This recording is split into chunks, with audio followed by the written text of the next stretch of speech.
पिछले एपिसोड के अंदर हम लोगों ने देखा था अयाका क्योको के ऊपर हमला कर देती है। वहीं पर अब क्योको पागल होकर कहती है कि आखिर ऐसा कौन सा वेपन है जो कि अयाका को हरा सकता है। वो अपनी पावर्स को यूज करती है और अब वहाँ पर एक अजीब सी चीज आ जाती है। वहीं दूसरी तरफ हम लोगों ने योगिरी को देखा था, उसके सामने एक लाल कलर की चीज आ जाती है जिसे देखकर वो सभी से कहते हैं कि मेरे पीछे आ जाओ। और अब इस एपिसोड के अंदर हम लोग हारुतो को देखते हैं जो कि आसमान में उड़ रहा होता है और कहते हैं कि शायद से मुझे अपना प्लान चेंज कर लेना चाहिए। तभी अचानक से वहाँ पर एक काफी बड़ा ब्लास्ट होता है जो कि उसे भी उड़ा देता है। अगले सीन में हम लोग अयाका को देखते हैं। धमाके की वजह से उसकी 60% बॉडी वैनिश हो जाती है।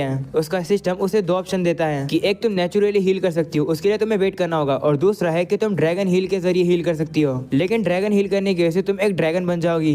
तो अयाका कहते कोई बात नहीं, वो अब ड्रैगन हील का यूज करती है और खुद एक ड्रैगन बन जाती है। वहीं दूसरी तरफ हम लोग योगिरी को देखते हैं जिसने अपनी पावर्स को यूज करके सभी लोग को धमाके से बचा लिया है। वहीं रियो को भी कहती है कि सेकंड गेट खुलने की वजह से योगिरी फिजिक्स के लोगों को मार पा रहा है। वहीं पर योगिरी कहता है कि सब कुछ तबाह हो गया है, अब हम लोग नहीं पता लगा पाएंगे कि ट्रायल एरिया कहाँ पर है। अगले सीन में हम लोग अयाका को देखते हैं जो कि ड्रैगन वॉरियर को यूज करके अपने काफी सारी कॉपीज बना लेती है और उसकी कॉपीज उसके दुश्मन को ढूंढेगी। वो सभी कॉपीज अब योगिरी और उसके साथियों के ऊपर हमला करने के लिए आ जाती है, लेकिन तभी योगिरी अपनी पावर्स को यूज करके उन सभी को मार देता है। ये देखकर अयाका कहती है कि ये क्या हुआ, तो उसका सिस्टम उसको रुकने के लिए कहता है और कहता है कि कुछ अजीब हो रहा है, सामने अल्फा ओमेगा है पर ये हम लोग को रिकॉग्नाइज नहीं कर सकता है क्योंकि हम लोग नेक्स्ट जनरेशन के ह्यूमन प्रोजेक्ट हैं। मैं क्रिएट किया था एक ऐसे इवेंट के बाद जहाँ पर ह्यूमैनिटी को पूरी तरीके से अल्फा ओमेगा ने खत्म कर दिया, इसलिए ये हमें पहचाने पा रहा है, हम लोग को इसे मारना होगा। वहीं अयाका सिस्टम से कैरी होती है कि नहीं, हम लोग को यहाँ से जाना होगा। अयाका ना चाहते हुए भी उसका सिस्टम योगिरी के ऊपर हमला कर देता है, लेकिन इससे पहले योगिरी के ऊपर वो हमला लगे योगिरी अब उसे अपनी पावर्स को यूज करके मार देता है, जिसके अब वो सभी लोग अब आगे बढ़ते हैं। डायमंड कहते हैं कि चीजें काफी खराब हो गई है, मुझे लगता है कि शियोन को पता चल रहा होगा कि क्या चल रहा है। तभी वहाँ पर शियोन ही आ जाती है और वो कहती है कि मुझे सब कुछ अच्छे से समझ आ रहा है। शियोन अब योगिरी से कहती है कि तुम योगिरी हो ना, तुम ये कह रहे थे कि तुम मुझे मार दोगे। तभी अचानक से वो जमीन पर गिर जाती है, तो योगिरी उससे कहते हैं कि मैं तुमसे बात करने नहीं आया हूँ, मेरे आंसर का जवाब दो।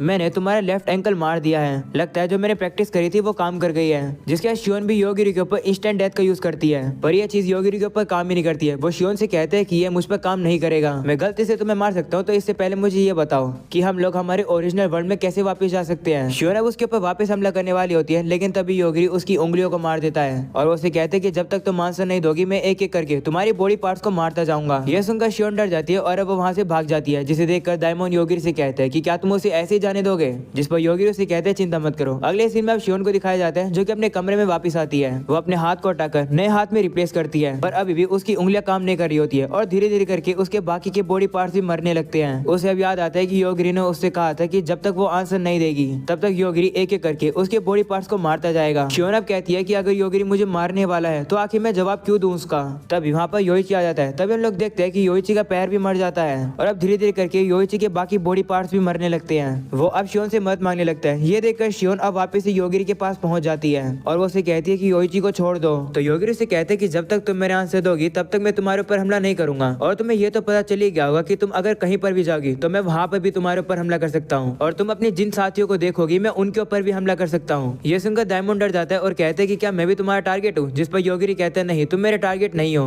वहीं पर योगिरी के पावर्स के बारे में सुनकर तो टोमोचिका भी थोड़ी सी डर रही होती है। वहीं रियो को कहती है कि यही सबसे ज्यादा बुरा है जो कि योगिरी कर सकता है। तो कैरोल से कहती है कि मैं भी समझ पा रही हूँ कि तुम क्या कह रही हो। योगिरी अब शियोन से कहता है कि मुझे ये बताओ कि हम लोग हमारे घर वापस कैसे जाएं। तो शियोन कहते हैं कि फिलहाल के लिए अभी कोई तरीका नहीं है वापस जाने का। तो योगिरी से कहता है कि लेकिन डायमंड ने कहा था कि जब वो यहाँ पर पहले आया था तो वो बाद में भी घर जा पाया था, जिस पर शियोन कहती है कि उस बाद में काफी समय हो गया होगा, उस समय पर लिंक था जो कि इस वर्ल्ड और तुम्हारे वर्ल्ड को कनेक्ट करता था, पर अभी वो लिंक खत्म हो गया है। जब भी लिंक होता है ये दुनिया उसके लिए कमजोर हो जाती है। तो योगिरी कहते हैं ठीक है, मुझे हमारे वर्ल्ड के कोऑर्डिनेट्स बता दो। तो शियोन अब कोऑर्डिनेट्स बता देती है। वो कोऑर्डिनेट्स काफी ज्यादा बड़े होते हैं, लेकिन मोको मोको उन कोऑर्डिनेट्स को याद कर लेती है। योगिरी अब कहते हैं कि अगर हमारे पास कोऑर्डिनेट्स होंगे और जो एनर्जी रिक्वायर्ड होगी अगर हमारे पास वो होंगे तो हम लोग हमारे वर्ल्ड में वापस जा सकते हैं, पर वो एनर्जी कहाँ पर मिलेगी। ये सुनकर शियोन अपने अंदर से फिलोसफर स्टोन को बाहर निकाल देती है और कहती है कि मुझे लगता है कि सिर्फ एक से ही काम चलेगा, अगर तुम्हारे पास ये और ज्यादा होते तो शायद से तुम घर जा पाते। तो अब योगिरी से कहते हैं कि तुम्हें मुझे दे रही हो, जिस पर वो कहती है हाँ, मैं ऐसी चीजों पर कभी निर्भर नहीं होती हूँ। ये सुनकर योगिरी उससे वो फिलोसफर स्टोन अब ले लेता है और कहता है कि इसका मतलब मैंने आज तक जितने भी सेज को मारा है उन सभी के पास फिलोसफर स्टोन्स थे, जिस पर शियोन कहती है हाँ, लेकिन क्योंकि तुमने उन सेज को मार दिया तो उनकी बॉडी के अंदर जो स्टोन थे उनकी पावर खत्म हो गई थी, क्योंकि ये जो स्टोन होते हैं वो किसी भी सेज की इमोर्टैलिटी का सोर्स होते हैं। तब योगिरी कहते हैं कि बाकी स्टोन्स को इकट्ठा करने में काफी समय लग जाएगा, वैसे बाकी सेज कहाँ पर है।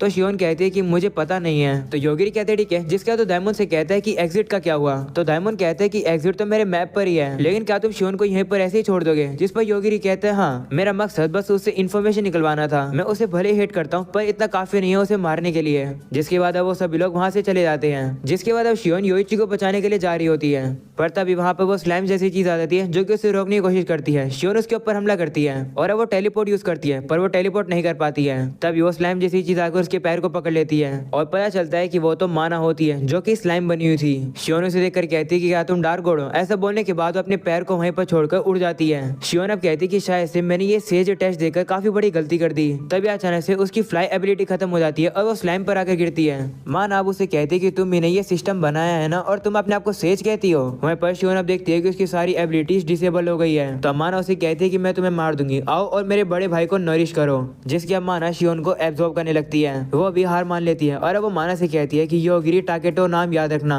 वो बंदा तुम्हें मार देगा। जिसके बाद अब शियोन स्लाइम के अंदर चली जाती है और वो जाते जाते योइची को याद करती है। अगले सीन में हम लोग को वही बड़े बड़े मॉन्स्टर्स को दिखाया जाता है जो कि अब टाउन के अंदर आ जाते हैं और अब वो एक दूसरे के ऊपर हमला करने लगते हैं। लेकिन तभी वही स्लाइम वाली चीज आती है जो कि एक मॉन्स्टर को एब्जॉर्ब कर लेती है। इसी तरीके से वो स्लाइम बाकी मॉन्स्टर्स को भी एब्जॉर्ब कर लेती है और वो पूरे टाउन के अंदर फैल जाती है। वो स्लाइम अब कैसल के ऊपर हमला करने वाली होती है, जिसे देखकर रिक उनके ऊपर हमला करता है और वो स्लाइम जैसी चीज को वहां से गायब कर पाता है। ये देखकर कुछ सोल्जर्स उसकी तारीफ करते हैं और कहते हैं कि अब तो सही में एक स्वॉर्ड मास्टर बनने के लायक है। वहीं पर अब रिक कहता है कि लेकिन मेरे अटैक इतने भी पावरफुल नहीं है। तभी वो देखता है कि और स्लाइम आने लगती है, जिसे देखकर वो कहता है कि क्या ऐसा इसलिए हो रहा है क्योंकि सेज कैंडिडेट ने डार्क गॉड की सील को तोड़ दिया है। अगले सीन में हम लोग होली रेस को देखते हैं जो कि पूरे शहर को देखकर हंस रहा होता है और कहता है कि माना रेजरेक्ट हो गई है, वो अब तबाही मचाएंगी। तभी वहाँ पर योगी और बाकी सभी लोग आ जाते हैं, जिसे देखकर होली रेस हैरान होता है और कहते हैं कि तुम लोग शॉर्टकट कैसे यूज कर सकते हो। इतने में योगिरी अपनी पावर्स को यूज करके उसे मार देता है। ये देखकर डायमंड योगिरी से कहता है कि तुमने उसे इतना जल्दी क्यों मार दिया? तो योगिरी कहता है क्योंकि वो हम लोग को मारने वाला था। तब डायमंड कहता है कि उसकी बातें सुनकर लग रहा था कि उसका और डार्क गॉड का कोई कनेक्शन है, तुमने उसे इतना जल्दी मार दिया, हम लोग उससे कोई इन्फॉर्मेशन भी नहीं निकलवा पाए। जिस पर योगिरी कहते हैं तो फिर क्या हुआ, वैसे हम लोग अभी है कहाँ पर? डायमंड कहते हैं कि शायद से हम लोग डिवाइन किंग के घर पर हैं। तभी वो लोग अब देखते हैं कि वो जो स्लाइम वाली चीज होती है वो अब दीवार पार करने वाली है। हम लोग अब देखते हैं कि वो जो चीज होती है वो टाउन की वॉल को पार करके जाने लगती है। ये देखकर डायमंड कहते हैं कि शायद से ये मेरी गलती है, मेरे पास और कोई भी चॉइस नहीं थी। दरअसल ये जो स्लाइम जैसी चीज है ये डार्क गॉड है जो कि अंडरवर्ल्ड के बॉटम में थी, पर वो बाहर निकल गई क्योंकि मैंने वहाँ की सील तोड़ दी। तभी हम लोग देखते हैं कि वहाँ पर अब माना ही आ जाती है। वो अब डायमंड का नाम लेती है, जिसे देखकर योगिरी डायमंड से कहते हैं कि क्या तुम एक दूसरे को जानते हो? तो कहते हैं हाँ, और अब वो माना से कहते हैं कि आपको क्या चाहिए? जिस पर वो कहती है कि मुझे ये बताओ कि योगिरी कहाँ पर है जिसने मेरे बड़े भाई को मारा। तो अब डायमंड उसे दिखाता है कि ये है योगिरी। ये सुनकर माना योगिरी से कहती है कि क्या तुमने मेरे भाई को मारा है? जिस पर योगिरी कहते हैं हाँ। ये सुनकर वो योगिरी को मारने वाली होती है, लेकिन तभी योगिरी अपनी पावर को यूज करके उसे ही मार देता है, जिसे देखकर डायमंड अब योगिरी की तारीफ करता है। वहीं पर अब योगिरी पूछता है कि अब हम लोग क्या करें? तभी डेविड वहाँ पर आता है और कहता है कि क्यों ना हम लोग छत पर चलें। जिसके बाद वो लोग एक छत पर आते हैं और देखते हैं कि वहाँ पर एक उड़न खटोला होता है। वो कहता है कि रॉयल पैलेस में भी ऐसी ही जगह है, तो मुझे लगा कि ये यहाँ जरूर होगी। वहीं योगिरी डायमंड से कहता है कि इसमें लगता है 5 लोगों की बैठने की जगह है, तो तुम्हें यहीं पर रहना होगा। ये सुनकर डायमंड रोने लगता है और कहते हैं कि प्लीज ऐसा मजाक मत करो। तभी मोको वहाँ आती है और कहती है कि मेरे पास एक आइडिया है जिसका यूज करके हम सभी लोग उड़कर जा सकते हैं। अगले सीन में हम लोग देखते हैं कि डायमंड और बाकी सभी लोग उस उड़न खटोला में बैठकर वहाँ से चले जाते हैं, पर योगिरी और टोमोचिका वहीं पर ही रहते हैं। टोमोचिका कहती है कि आखिर हम लोग यहाँ पर क्यों रुके हैं? जिस पर मोको कहती है कि मैं इतने समय से एक रिसर्च कर रही थी और अब पूरी हो चुकी है। ऐसा बोलने के बाद वो टोमोचिका को एक ऐसे कपड़े पहना देती है जिन कपड़ों का वो यूज करके उड़ सकती है। वो कपड़े थोड़े से अजीब होते हैं जिसकी वजह से टोमोचिका शर्मा रही होती है। वहीं योगिरी कहता है कि मैं क्या करूँ? जिस पर मोको कहती है कि टोमोचिका को कसकर पकड़ लो। तब योगिरी ऐसा ही करता है, जिसे देखकर टोमोचिका काफी शर्मा जाती है और अब वो योगिरी से कहती है कि हमारे पास कोई भी चॉइस नहीं है, इसलिए मैं अलाउ कर रही हूँ कि तुम मुझे पकड़ सकते हो, लेकिन कोई भी अजीब हरकत मत करना। तो योगिरी कहते हैं ठीक है। जिसके बाद वो लोग उड़कर वहाँ से चले जाते हैं। जिसके बाद शाम हो जाती है और वो सभी एक साथ खड़े होते हैं और सोच रहे होते हैं कि अब क्या करें। तो टोमोचिका कहती है कि हमने काफी सहन कर लिया है, अभी के लिए हम लोग को रेस्ट करना चाहिए क्योंकि मुझे नहीं लगता कि और कुछ करने के लिए अभी है। तो डेविड कहते हैं कि हम लोग यहाँ पर रेस्ट नहीं कर सकते हैं, इसलिए मैं तुम लोग को एक पास वाली सिटी में लेकर चलता हूँ। तो योगिरी कहते हैं ठीक है। जिसके बाद वो कहते हैं कि वैसे डायमंड कहाँ पर गया? शायद से वो भाग गया, चलो वैसे भी कोई दिक्कत नहीं है। तभी टोमोचिका कहती है कि मुझे लगता है कि डायमंड हमारी दुनिया में वापस जाना चाहता है। तभी कैरोल कहती है कि वैसे क्या तुम्हें कोई दिक्कत नहीं है कि हम लोग तुम्हारे साथ आए? तो योगिरी कहते हैं ठीक है, वैसे मुझे एनर्जी की जरूरत है जिसका यूज करके मैं और टोमोचिका घर वापस जा सकते हैं। मुझे पता नहीं है कि हम लोग 2 वापस जा सकते हैं या नहीं, पर मैं और 2 लोगों की रिस्पॉन्सिबिलिटी नहीं ले सकता हूँ। तो वो लोग कहते हैं ठीक है, हम लोग अपनी रिस्पॉन्सिबिलिटी खुद ही रख लेंगे। जिस पर रियो को भी कहती है हाँ, मैं तो जितना हो सके तुम लोग के साथ रहना चाहती हूँ। तभी योगिरी टोमोचिका से कहता है कि मुझे नींद आ रही है, क्या तुम मुझे उठा सकती हो? जिस पर वो कहती है कि मैं कैसे उठाऊं? तभी रियो को कहती है